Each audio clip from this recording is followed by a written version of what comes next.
Dahulu hewan-hewan hidup tenang di habitatnya. Badak, jerapah, gajah, ular, dan masih banyak lagi. Tetapi seiring berjalannya waktu, populasi manusia bertambah dan terus bertambah. Bagaimana tidak, dilansir oleh Badan Pusat Statistik, jumlah penduduk di Indonesia pada tahun 1997 adalah 198.675.836 jiwa. Kemudian pada tahun 2007, jumlah penduduk di Indonesia sudah mencapai 225.180.000 jiwa.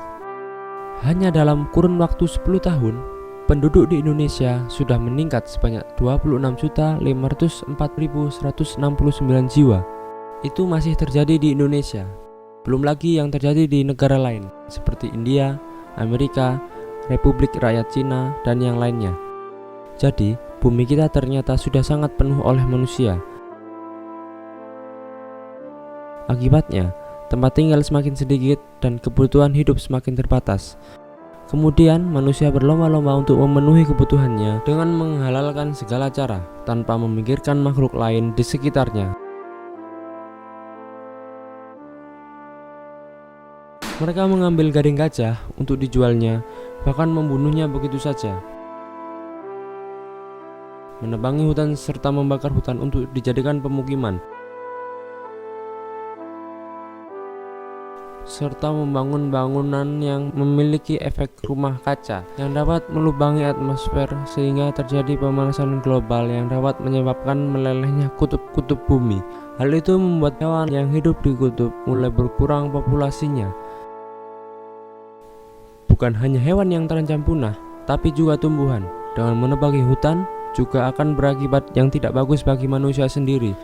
Bagaimana tidak, tumbuhan adalah makhluk yang menyerap CO2 atau karbon dioksida dan mengeluarkan O2 atau oksigen. Sedangkan manusia adalah makhluk yang bernafas menghirup O2 atau oksigen. Jika jumlah tumbuhan berkurang, maka ketersediaan oksigen pun akan berkurang. Bayangkan, dengan jumlah manusia yang terus bertambah dan ketersediaan oksigen yang terus berkurang, bisa-bisa manusia akan berebut mendapatkan oksigen agar mereka tidak mati konyol karena tidak bisa bernafas. Apa kalian tahu dampak dari semua itu? Pertama, ancaman terhadap ketersediaan bahan pangan dan obat-obatan. Kedua, terjadi perubahan iklim. Ketiga, terjadi kekeringan yang berkepanjangan dan banjir, serta gangguan terhadap keseimbangan ekologi.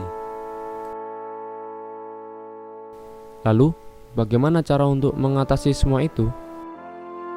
Pertama, dengan mengikuti program pemerintah 2 anak cukup, karena pasangan yang sudah memiliki 2 anak biasanya ketagihan dan tetap saja ingin punya anak lagi. Inilah yang membuat populasi manusia menjadi melonjak hebat. Kedua, menumbuhkan sikap menerima apa adanya. Dengan demikian, manusia tidak akan egois lagi.